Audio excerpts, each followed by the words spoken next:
Well, yesterday, a blockbuster announcement on The Late Show starring Stephen Colbert. This guy right here, Stephen Colbert. Oh, look how serious and earnest he is. Maybe that's the problem for the host of a comedy show.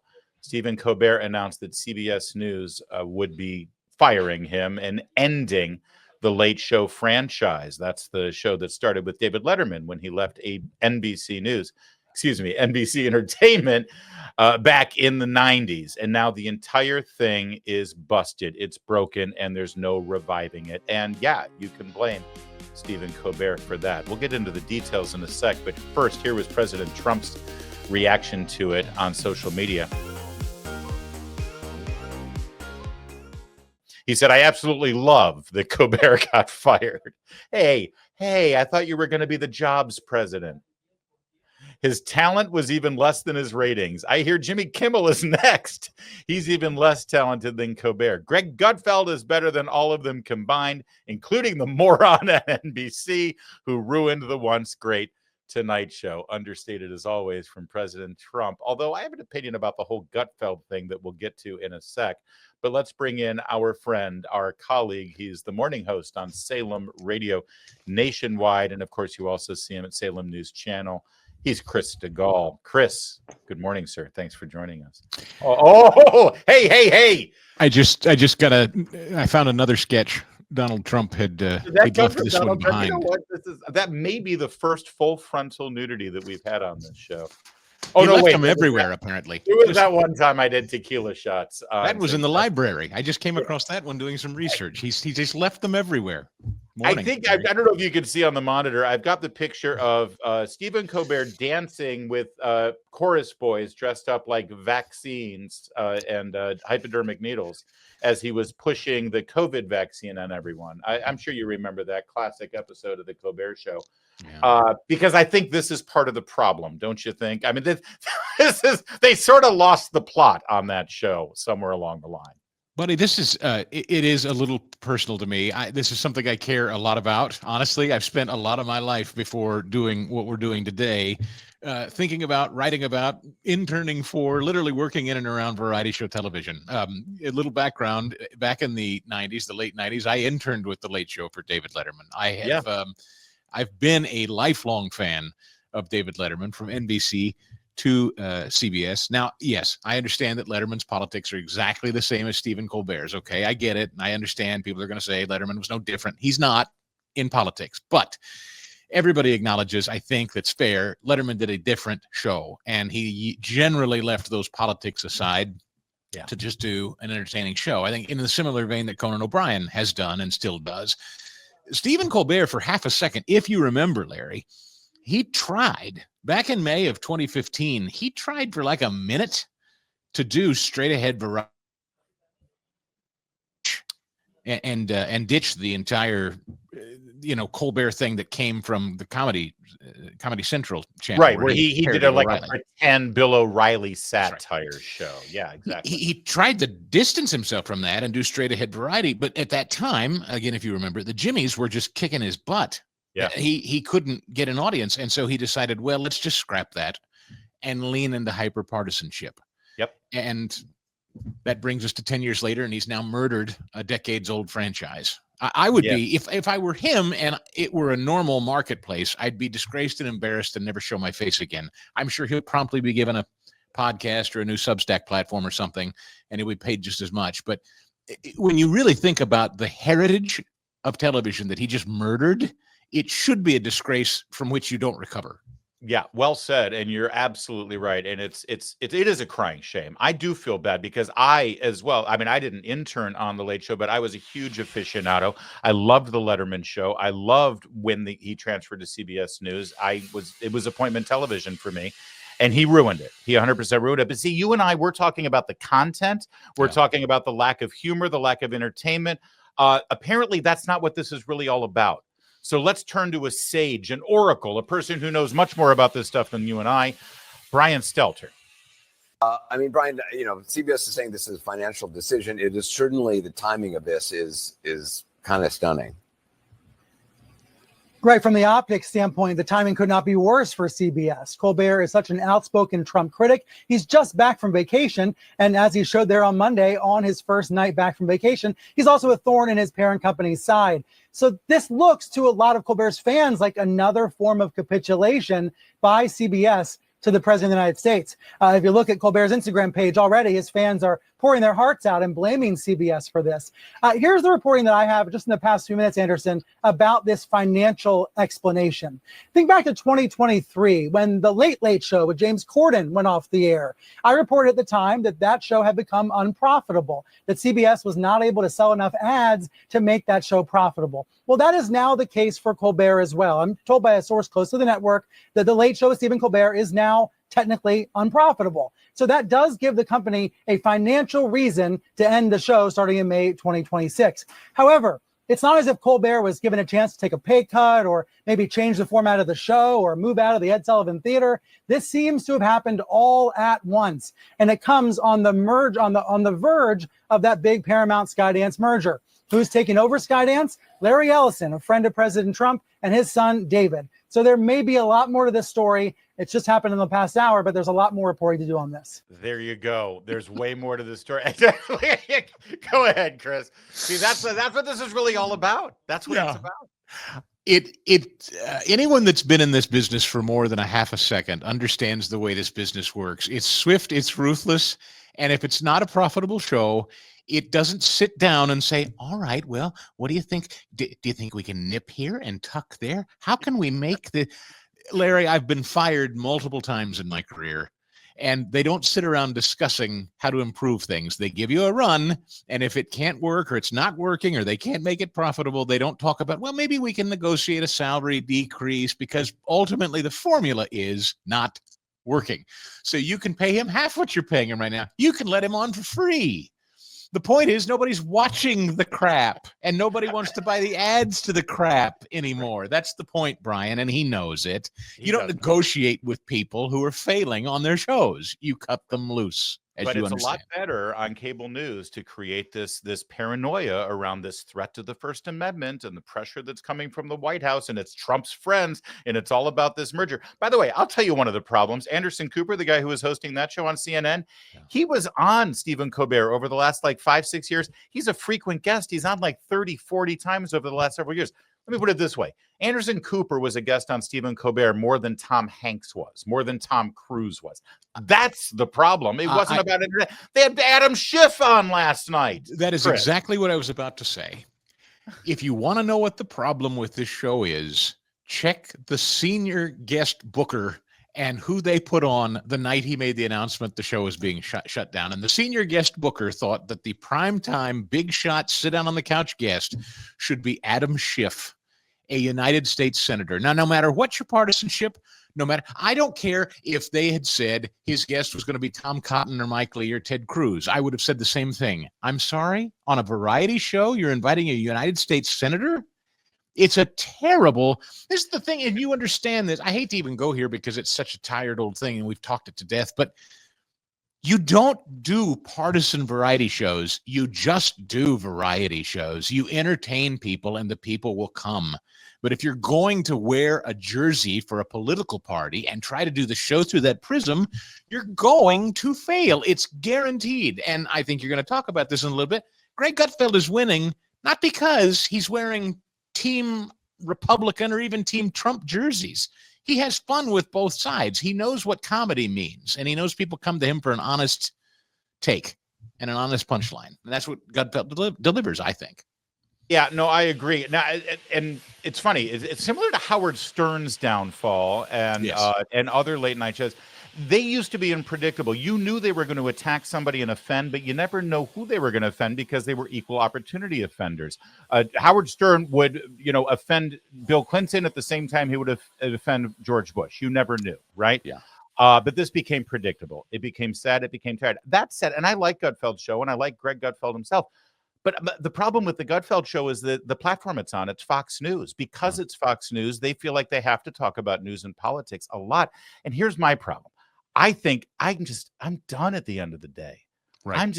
I'm fatigued by it. I think CBS Entertainment shouldn't hire Greg Gutfeld and say, here, we'll give you this platform. No, they should hire Shane Gillis. Shane Gillis proved this week that he can offend everybody and be hilarious and be edgy and be dangerous. They should dump a truckload of cash in Shane Gillis's driveway and have him reinvent the medium. It would shock the world, but they won't do it. They couldn't possibly do it. You know, an interesting thing that happened years ago when Jimmy Fallon, back in 2015, if you hit rewind, when Jimmy Fallon was actually leading this, he'd taken over the Tonight Show and he was leading in the ratings pretty substantially. And Fallon was beloved by most people. Most audiences really enjoyed him. He was that kind of impish, boyish guy from SNL. He was just not objectionable, really.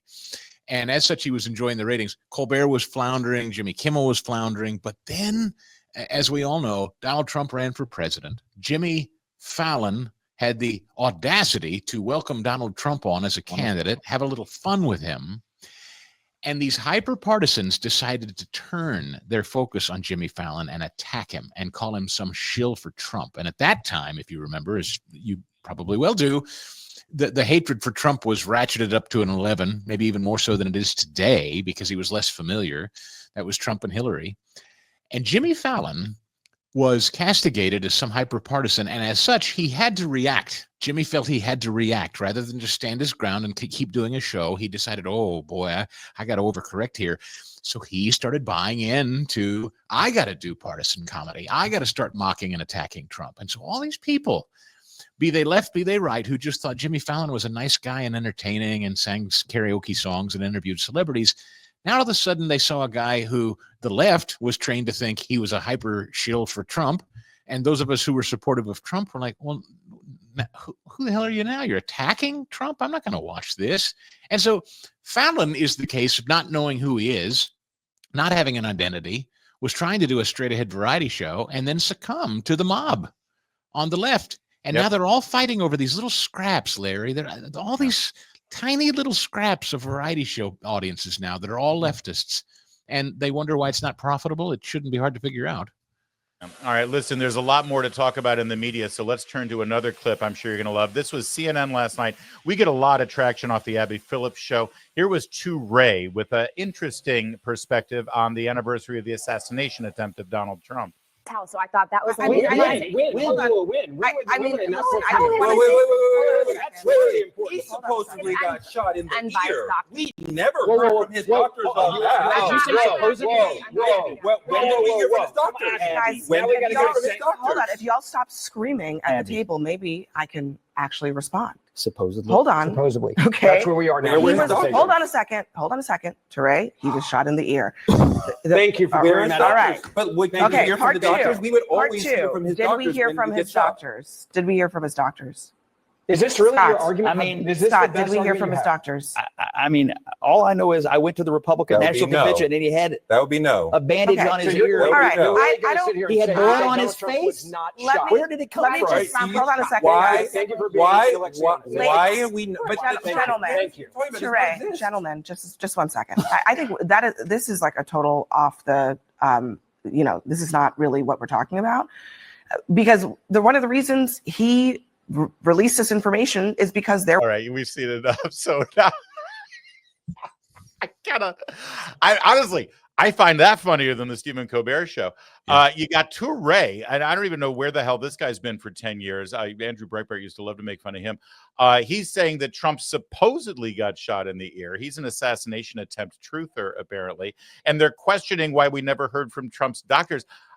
Chris, this is CNN. This is like a legitimate primetime news conversation that's going on there.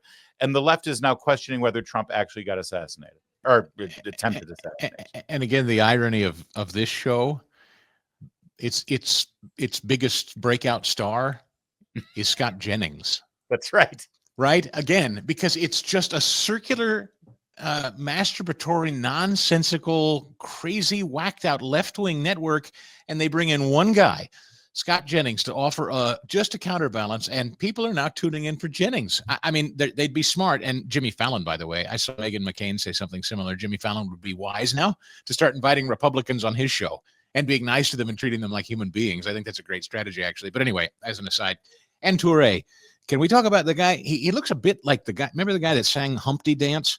Looks a little like that, and maybe a little Doc Brown from Back to the Future. If you kind of go with that for a minute and think on that. But no, I don't know who watches that show either. I can't. It's just the clips that we show here. All right. Speaking of the assassination attempt, I don't know if you saw this. CBS News correspondent Scott MacFarlane was in Butler the day of the assassination attempt, and then he actually had to take some leave for post-traumatic stress disorder. Not because of the bullets flying. No. Because of you and me. For those of us there, it was such a horror because you saw an emerging America. And it wasn't the shooting, Chuck. I got diagnosed with PTSD within 48 hours. I got put on trauma leave, not because I think of the shooting, but because you saw it in the eyes, the reaction of the people. They were coming for us. If he didn't jump up with his fist, they were going to come kill us. I know. For those, I think my favorite is Chuck Todd. I know. They were going to kill you. Chris, PTSD because the people in the crowd were going to kill the reporters. Yes, this has all the hallmarks of a classic Brian Williams story. It reminds me of when Brian Williams went on Letterman, the aforementioned, and told that story about, much like Hillary did once, about being on a helicopter in a war zone, I think somewhere in Iraq or Afghanistan or something like that, and they did a corkscrew landing or some such thing. And the guy who was piloting Brian Williams said that didn't happen. And Brian Williams said, "Oh gosh, I guess I misremembered it." He'd been telling this same story over and over again about the heroism of his time as a journalist in the back of a war-torn helicopter being shot at. It was made up. These guys make it up. They live in a fiction. They live in their own fan fiction head. And yes, of course, we're the wild-eyed crazies coming at them looking for blood if Donald Trump had been killed. Well, look, if he interprets that our rage for them gives him PTSD and he's frightened of us, what does that say? It says to me he feels he has reason to be. I mean, that's such an absurd premise unless you think, I might be responsible or have something to do with this guy being shot at and or potentially killed, and his supporters might blame me and think I'm responsible for it. Is there any introspection? I think there may be some actual truth to that. Now, again, of course, I'm not suggesting anyone should go attack journalists or the members of the media, but they have been a mob, and we're watching it again today. I think what the Wall Street Journal is doing right now, it's disgusting, and we're reminded they never stop. It's this insatiable lust to make this man out to be subhuman until, yes, someone tries to take his life. And those of us who have voted for him and support him, if he had been killed, you turn around and you look at them and you say, do you see? Do you see what you've done? Do you see the story you've told about a guy, this fiction you've spun? You have caused someone to try to, or effectively take his life. God forbid that actually happened. So, yeah, I hope he does feel a little guilty about it. I do. I hope they all thought a little harder about the way they talk about the leading candidate for president of the United States and a former president. Sure, but of course, the premise is all built on a lie that Trump fans and people who come to a Trump rally are really just a murderous horde, and they're just one hair trigger away from turning into the violent mob that'll rip them apart.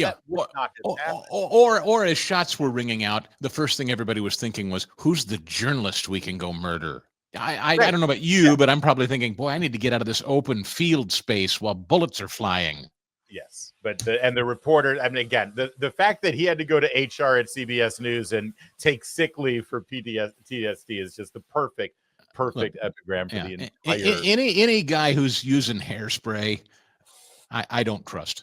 Let's just put it that way. Well, I mean, easy for you to say. Exactly.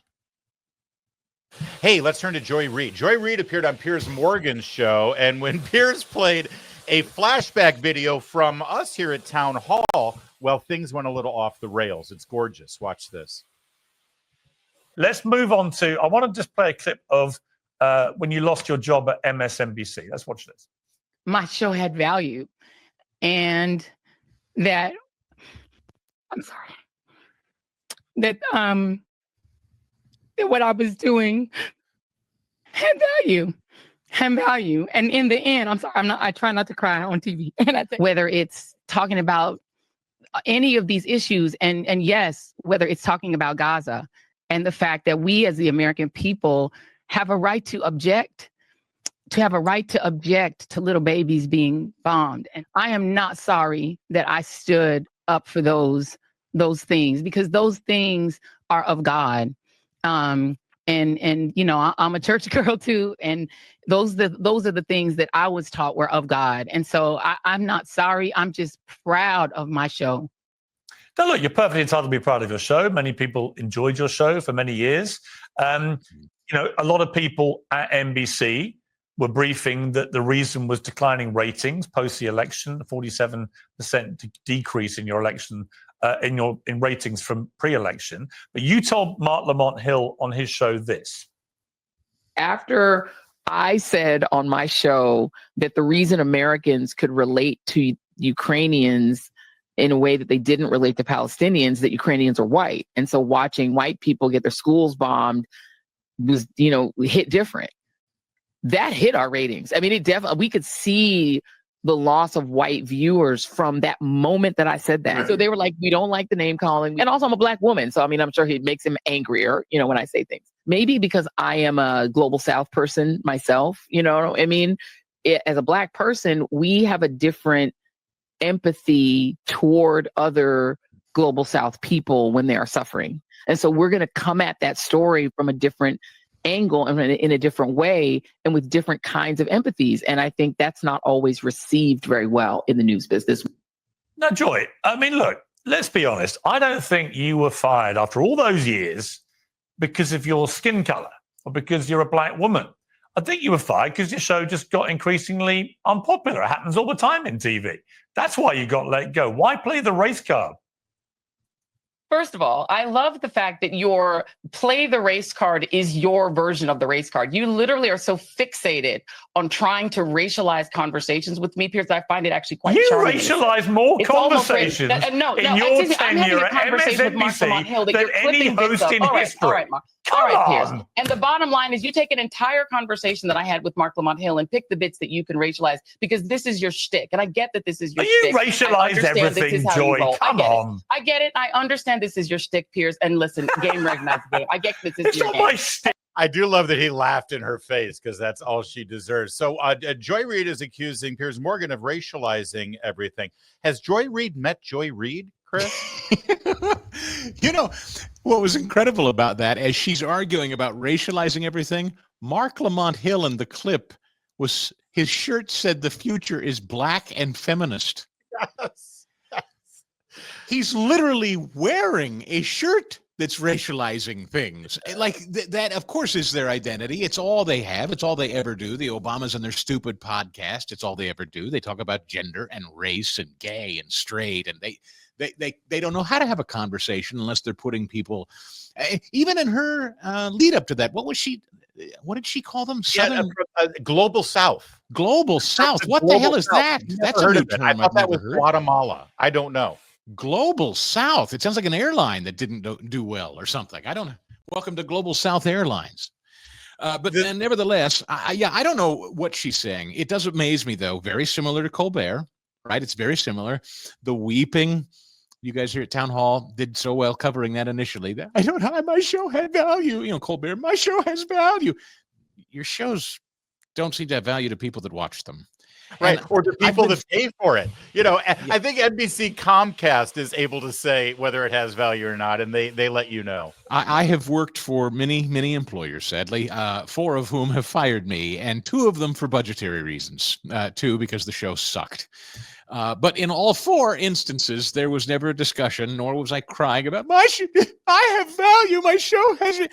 It's the nature of this soulless business that we're in. You either sink or you swim. And so it's amazing to watch. And NPR and PBS, for that matter, too. My first job was on an NPR affiliate.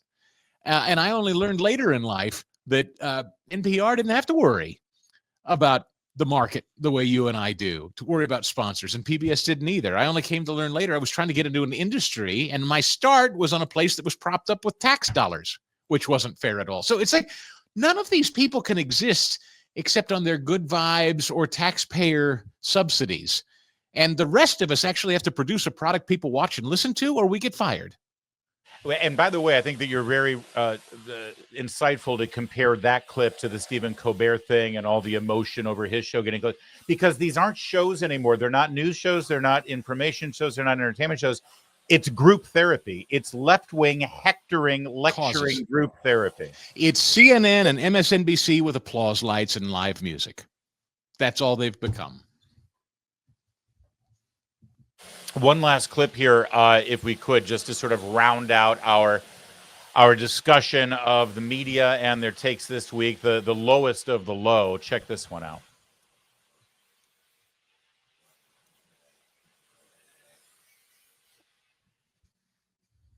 Biden said his uncle was eaten by cannibals, so I guess we'll have to compare uncle stories. There's that too. Absolutely. I mean, here's- talk to me about it. I here's mean, my what are view the what? of Why the- is that more concerning than what has happened this week? He didn't even remember appointing his own Fed chair. Here's my view of the medical situation of this president versus the last one. This president has a doctor who is issuing very transparent letters about this president's health. Okay. The former president has a doctor who's taking the Fifth Amendment before Congress right They are now not because the he same. doesn't want to answer And, questions about it. I've been around him. I have detected nothing. I've seen nothing but a man You sound conducting like 6 meetings at the you same sound time. like Joe Biden's aides who said, "I've been around him." Yeah, and I'm not he's- taking. I'm not taking the Fifth Amendment in front of Congress. I'm just I can tell you saying. I'm that. just saying that from by your own metric, This by your own metric. If this were Joe Biden, and perhaps it was when he He's said his working uncle 20 hours was a day. by He does cannibals. hours of press conferences every day. Abby, are you saying Donald Trump is not visible as president and it's No. anywhere comparable to I- Biden's hiding for I- 4 years? I'm not saying any of those things. I'm just asking why he didn't remember that he appointed the Fed chair in 2017 and stood in the Rose Garden with him. I'm just asking questions here. Chris DeGault, bring the clip back up real fast because the Chiron is fantastic. White House dismisses apparent memory lapses by Trump. They're literally 6 months into this presidency, DeGault. They're doing a roundtable discussion about clearly the cognitive decline of Donald Trump. Donald Trump. And they never did a segment like that about Joe Biden. Oh, I think you're on mute there, Christopher. My apologies. And one of their star anchors is, of course, running around the country hawking a book about how they all missed it. And gosh, isn't he sorry? Oh, we missed that. How did we miss that story? No, it's interesting that I think just in the last week, Biden's doctor, Jill Biden's chief of staff, Biden's deputy chief of staff, they've all pled the fifth on the issue of whether or not Biden's cognitive decline was obvious or not. Now, in an era where we're all shrieking and yelling about transparency and what does Trump know and Epstein and his relationships and his memory and all of the, Caroline Leavitt stood up there yesterday and she read ad nauseum the health status of Donald Trump for his bruising and his swollen ankles and all of that sort of thing. Total transparency. So yeah, Trump is, if anything, I wish Trump were a little less transparent, quite frankly. It would make our jobs a little lot easier, but maybe keep that thought to yourself, President Trump. Maybe that's what you don't have to share with us. Just now and again. Yeah. He's an oversharer. Yeah. No. And listen, this was a banner week. I get literally banner 36 hours for the media. We barely touched on the NPR aspect of it. I'm glad you brought it up. It really is remarkable. And I mean, listen, for what we do, I wish you would stop with your. I just found it. It makes our job easier, though, since much of what we do is media criticism. So I knew that you would enjoy this. And is it true that you're in the running for a brand new late night show on CBS News? I don't know. If they're interested, give me a ring.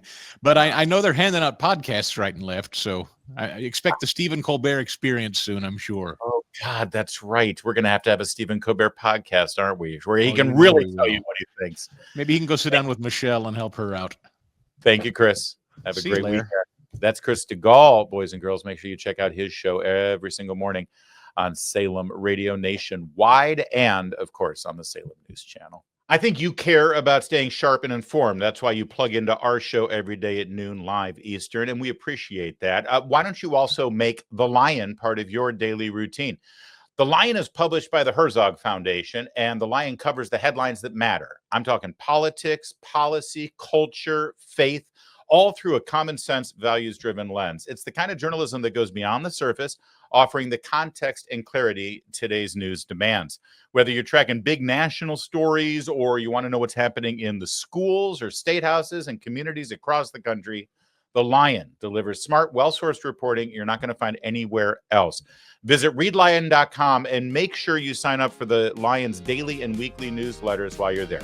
That's readlion.com, news that informs and respects your worldview.